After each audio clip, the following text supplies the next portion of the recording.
face à l'extrême droite, le Front populaire. Les élections européennes ont amplifié la crise démocratique. La moitié des citoyennes et des citoyens ne se sont pas déplacés pour voter. Parmi les votants et les votantes, l'extrême droite a recueilli plus d'une voix sur 3. Macron ouvre les portes du pouvoir à la famille Le Pen et à l'extrême droite.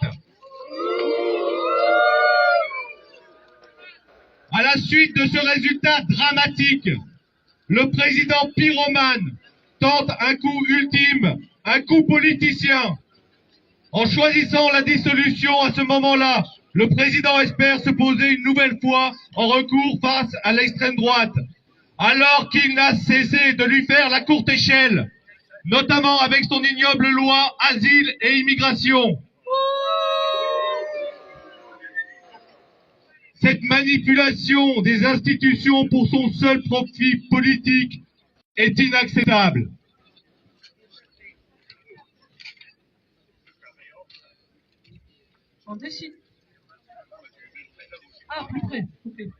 En acceptant de dissoudre l'Assemblée nationale, le président de la République prend une lourde responsabilité. Il faut un sursaut démocratique et social. À défaut, l'extrême droite arrivera au pouvoir. Dans ce marasme, le gouvernement va acter par décret, après des pseudo-concertations, une régression sociale sans précédent concernant l'assurance chômage, alors que notre système est excédentaire. Cette loi, si elle s'applique, va avoir des conséquences dramatiques sur les privés d'emploi.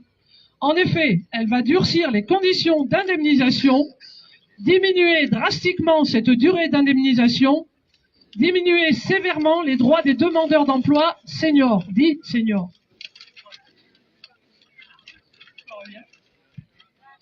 Le macronisme se vautre dans le libéralisme jusqu'à l'absurde. Cette réforme est une honte absolue. C'est au chômage qu'il faut s'attaquer, pas au privé d'emploi. Désormais, nous allons devoir élire une nouvelle Assemblée nationale.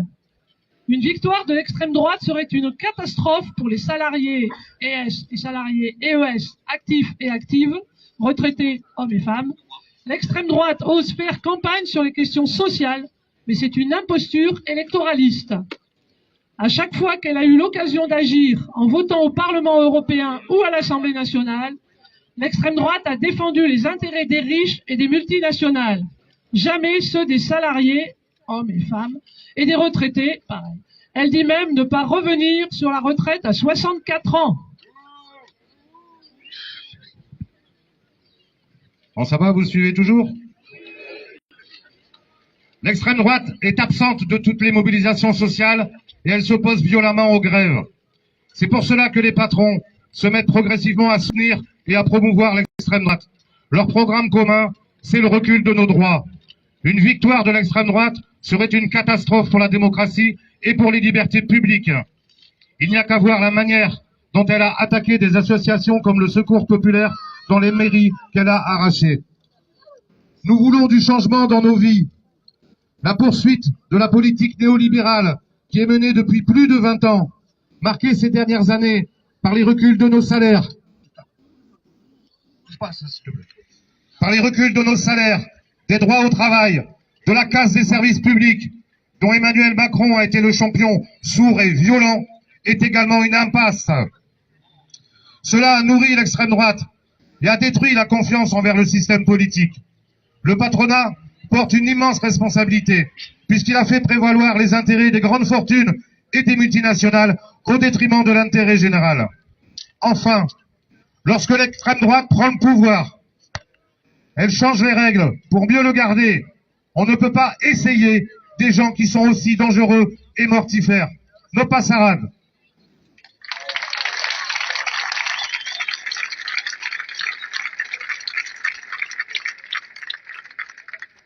Les organisations syndicales appellent les salariés à ne pas donner une seule voix à l'extrême droite lors des élections législatives.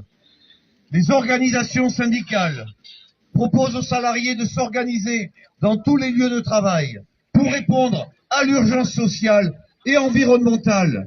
et entendre les aspirations des travailleuses et des travailleurs pour notamment augmenter les salaires et les pensions, revenir sur la réforme des retraites et sur celle de l'assurance chômage, l'indexation des salaires sur les prix, défendre nos services publics en garantissant l'accès à toutes et tous et taxer les super-profits, dividendes et rachats d'actions, relocaliser et transformer notre industrie pour répondre aux besoins sociaux et environnementaux en la protégeant du dumping social, fiscal et environnemental, instaurer l'égalité salariale, éradiquer les violences sexistes et sexuelles et le droit à la régularisation pour les travailleuses et travailleurs étrangers munis d'un certificat de travail, garantir des mêmes droits pour un même travail, plus de mesures de justice fiscale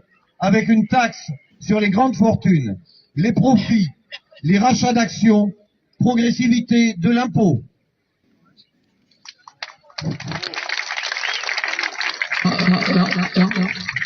L'Assemblée nationale est dissoute. Les réformes doivent être interrompues. Le gouvernement doit en particulier immédiatement renoncer à sa réforme de l'assurance chômage. La dissolution de l'Assemblée nationale doit nous permettre d'élire des députés qui portent ces réponses. La mobilisation populaire a poussé la gauche à s'unir et à reprendre de nombreuses propositions de mouvement social. Personne ne nous fera de cadeau. En plus de la pression populaire pour les élections législatives, les solutions reposent aussi sur notre implication en mobilisant autour de nous. Pour arracher ces progrès sociaux, nous devons nous organiser avec nos syndicats, avec toutes et tous les salariés pour porter nos revendications et n'exclure aucun mode d'action pour gagner, y compris par la grève. Et pour terminer cette intervention, permettez-nous d'abord cette citation. Le fascisme n'est pas le contraire de la démocratie, mais son évolution par temps de crise. Citation de Bertolt Brecht. Et pour finir, le slogan espagnol pendant le franquisme, nous appelons les salariés à un sursaut et à se mobiliser pour le progrès social. Vive la lutte unitaire, vive le Front populaire, non pasarán. Ils ne passeront pas, vous avez compris. Alors, juste pour terminer cette information de la mise en place par l'Union locale CGT de Dax d'un plan d'action pour la semaine qui va arriver. Donc le mardi 18, nous organisons un tractage de 10h à 14h au grand rond-point du Grand Mail à Saint-Paul-les-Dax. Donc nous attendons nombreux. Vers 12h, on organise une auberge espagnole pique-nique. Et à partir de 14h, un affichage et collage dans la zone de Dax, Saint-Paul-les-Dax. Ça, c'est pour le mardi 18. Donc venez nombreux, s'il vous plaît. Mercredi 19, de 17h à 18h30, nous organisons une AG Front populaire.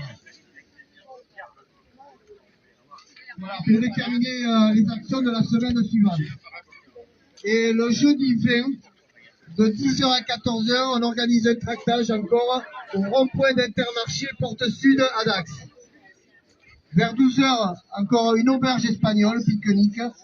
Et à partir de 14h, affichage collage, zone de Dax, Saint-Paul-les-Dax. Nous attendons nombreux. Et merci. Pour conclure, une prise de parole interassociative. Oui, bonjour. Je vais vous lire une partie du texte d'appel commun qui est signé par près de 225 associations, organisations et syndicats, dont le syndicat de la magistrature, le syndicat des avocats de France, un grand nombre d'associations de jeunes. Oui, je vais vous lire dans ce texte que vous connaissez, qui a été publié, signé par 225 parties prenantes, organisations syndicales et associatives.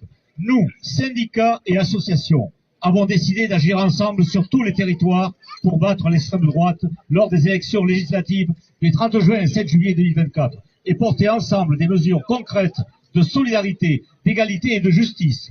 Nous en appelons à la mobilisation de tous et de toutes. Nous sommes 225 à vous dire ce message. La victoire des extrêmes droites aurait les mêmes conséquences dramatiques que celles qu'on a pu voir là où elles ont pu gouverner ou gouvernent actuellement. Aux États-Unis de Trump, dans la Russie de Poutine, la Hongrie de Orban, l'Argentine de Milei, la Pologne du PiS, l'Italie de Meloni. La liberté est piétinée, les droits ont été bafoués, les services publics et les politiques sociales étranglées. Dans tous ces pays, la violence, la haine de l'autre ont remplacé les valeurs d'égalité, de solidarité, de fraternité. Nous devons tout faire pour éviter que cela nous arrive. Certes, la défaite des extrêmes droites ne suffira pas à garantir la mise en œuvre de politiques publiques répondant aux inégalités, injustices et à l'urgence sociale et environnementale. Mais sa victoire en compromettait radicalement la perspective. Le recul des droits, la régression des libertés auxquelles nous avons assisté ces dernières années, les choix politiques tournant le dos au progrès social, la maltraitance des précaires, l'abandon des services publics, le mépris des mouvements sociaux d'ampleur, comme le combat contre la réforme des retraites, constituent le terreau sur lequel l'extrême droite a prospéré.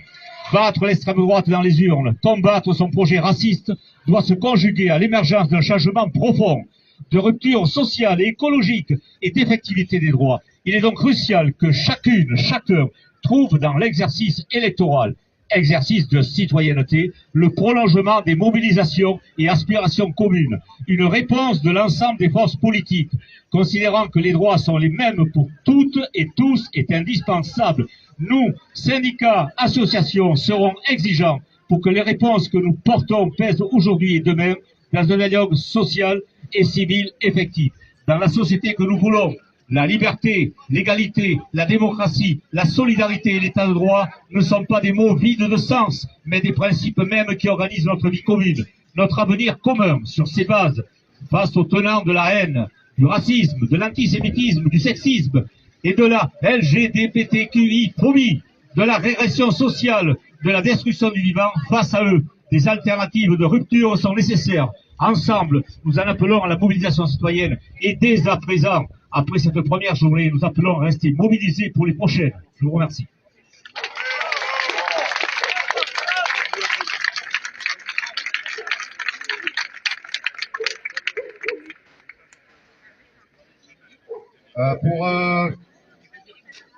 On a fait un petit comptage. Ce midi, on est plus de 500 à ce rassemblement. Ça veut dire que pour les prochains rassemblements, à chaque fois, vous ramenez au moins 2 personnes. Donc on sera 1500 la prochaine, on sera 5000 après, on sera 12 000, on sera 15 000, et on sera tout le monde contre le fascisme.